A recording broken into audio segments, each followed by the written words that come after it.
Assalamualaikum warahmatullahi wabarakatuh. My name is Muhammad Ainur Rahman. In this final exam of the ELT curriculum, I will explain the three questions that I have chosen. The first one is the D option, which is to explain curriculum 1975, 1984 and 1994 and how they are similar and different from each other. Among those curricula, which one is the best? And the next option I choose is the E option. In the period of 1980s up to now, communicative language teaching, aka CLT, has been claimed to be used in teaching English in Indonesia. Why can CLT stand for a long period of time? How has CLT developed since then? And the next option is option F, which is to compare curriculum 2006 and curriculum 2013. Analyze the two curricula and identify similarities and differences between the two curricula, and explain why curriculum 2006 was replaced by curriculum 2013. Alright, in this video, I'm going to explain these questions. So I will start from question D.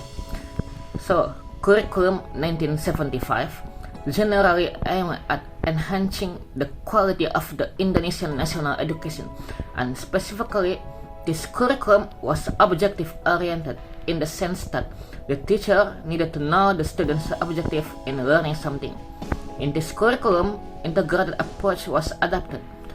Integrated approach means creating learning experiences that enable children to draw meaningful connections across their learning experiences and between their learning and life experiences.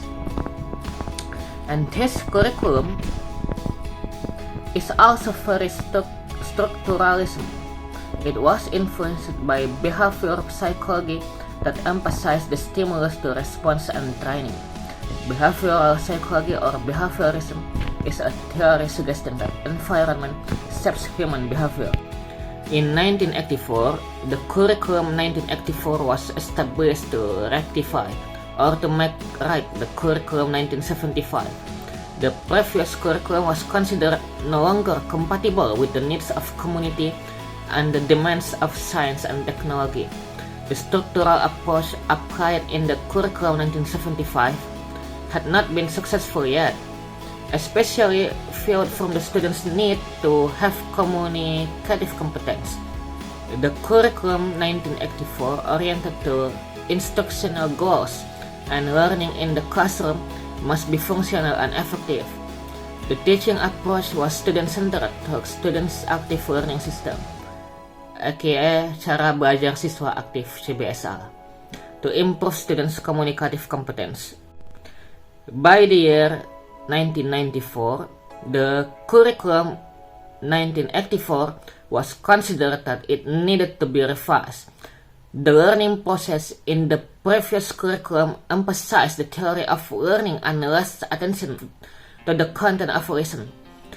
The curriculum 1994 was established as the completion of the curriculum 1984 with the Education Law 10 number 2 in 1989 about national educational system.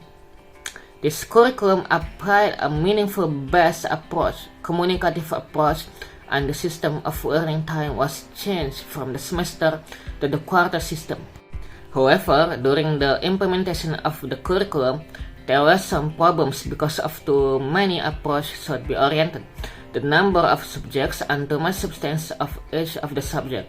These curriculum are similar because their nature didn't change much. The three curriculum are the best of curriculum in Indonesia that was revised over the years to enhance the quality of Indonesian national education after the previous curriculum that was changed because of political change. There are no big changes in the pace of this curriculum, only the method was changed for a better version that seems more suitable at the time.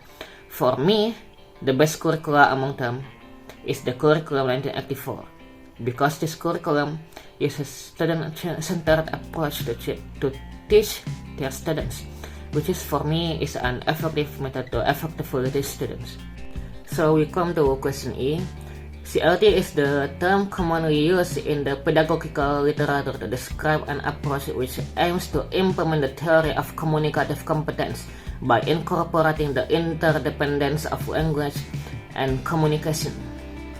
Generally, when people think about CLT, images come to mind of teachers who conduct classroom activities which focus on students' real communication to support the language learning process.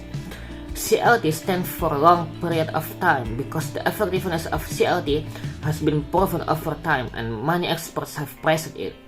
Effective communication could not take place unless a person possessed communicative competence in addition to his or her linguistic competence. In CLT, semantics, which is meaning in real-life context, is emphasized in preference to grammar, and students are exposed to the use of authentic language to improve their fluency. Furthermore, CLT students are taught to speak naturally. In other words, they are not expected to rehearse what they will say for an oral representation. CLT is built on a communication basis. Learners use the target language through games, role plays, and other communicative activities. As an approach, CLT allows more interpretation to exist than most methods do in terms of classroom practice. Consequently, CLT practice may vary from one classroom to another depending on the contextual design and procedure. Among the 5 major language teaching methods and approaches, which is grammar translation, direct, structural, situational, and communicative, CLT is of special interest. Some supporters of CLT support a view which Larsen Freeman, an American linguist, calls absolutism. These people contend that CLT is the best and most comprehensive method. They argue that the adoption of Western CLT not only encourages local teachers to follow current issues in English pedagogy outside their area, it also improves learners' communicative competence in a better way. The absolutists strongly believe that the fact that people learn to communicate by communicating. However, each approach has its strengths and limitations. Just as CLT has supporters, it also has people who criticize the dominance of CLT.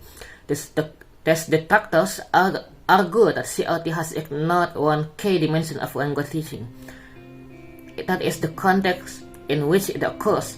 They propose that context approach is a better replacement for CLT because the type of CLT originated in the Western culture might not be suitable to the educational context of the Eastern part of the world.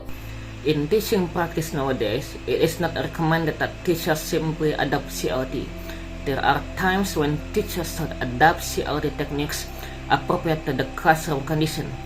The concerns of CLT are not with the methodology itself, but with how CLT ideas are adapted to fit the needs of the students in the classroom.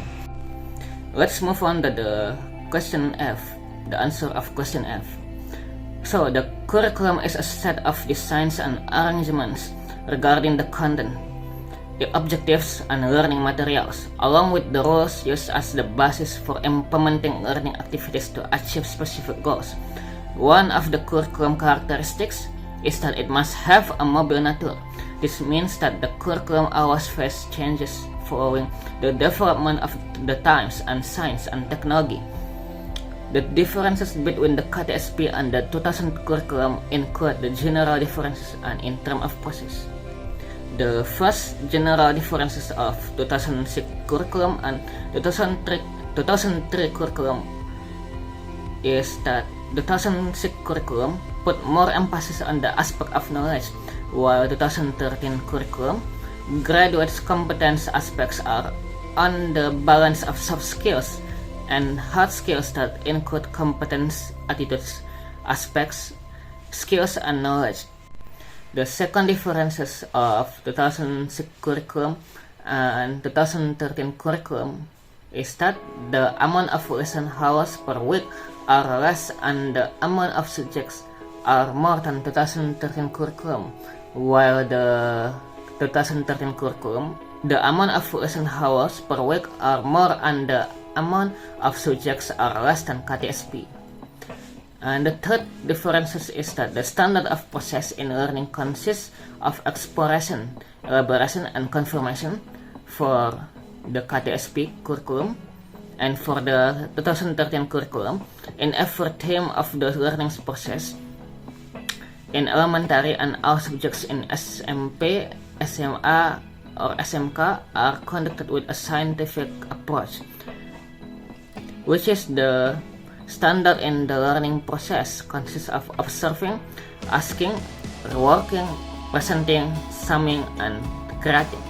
The fourth difference is that in the curriculum KTSP or 2006, technology, information, and communication are subject, while the 2013 curriculum,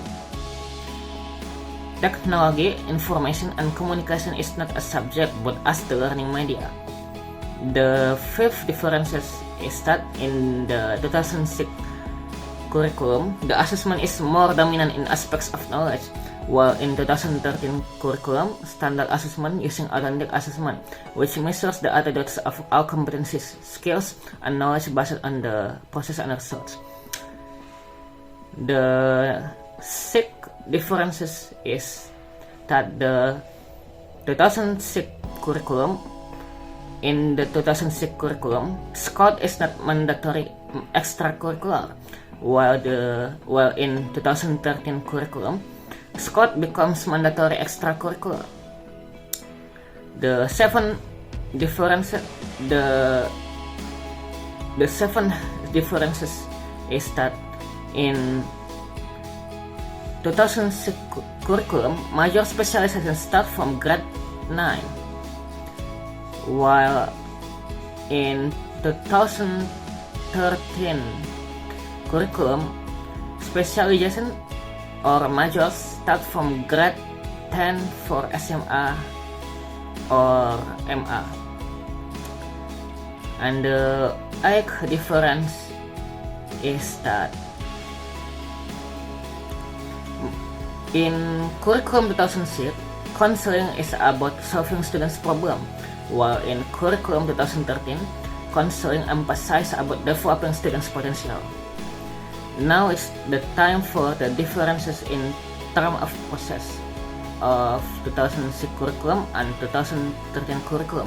So the first differences is that at KTSP, the dominant learning process is cognitive, psychomotor, and affective, whereas in 2013 curriculum, the dominant in the teaching and learning process are affective, psychomotor, and then cognitive. It means in process, students will highlight the affective and psychomotor. The second difference is that 2013 curriculum strongly emphasizes balancing between cognitive or intellectual, psychomotor or movement, and affective or attitude, in contrast to the KTSP 2006 at the stage of implementation tend to focus more on cognitive aspects. The third difference is that in aspects of content standards, the amount of subjects at each level in 2013 curriculum is reduced. The fourth difference is that in standard learning process, significant changes occurred on a learning approach which conducted. In the beginning, the learning used cognitive and behaviorism approach, and now in 2013 curriculum moved to constructivism approach. This will impact on the teacher in the classroom, who initially tends to be a source of learning. Teacher-centered learning become a student and the environment as a source learning. Student-centered learning. The fifth difference is that changes in assessment standards. KTSP 2006 tends to assess using the final assessment without any assessment on the learning process. At this 2013 curriculum, the assessment on the learning process will be included. There will be portfolio assessment of the student's personality. Alright, I think that's all for my explanation. Thank you for listening. Wassalamualaikum warahmatullahi wabarakatuh.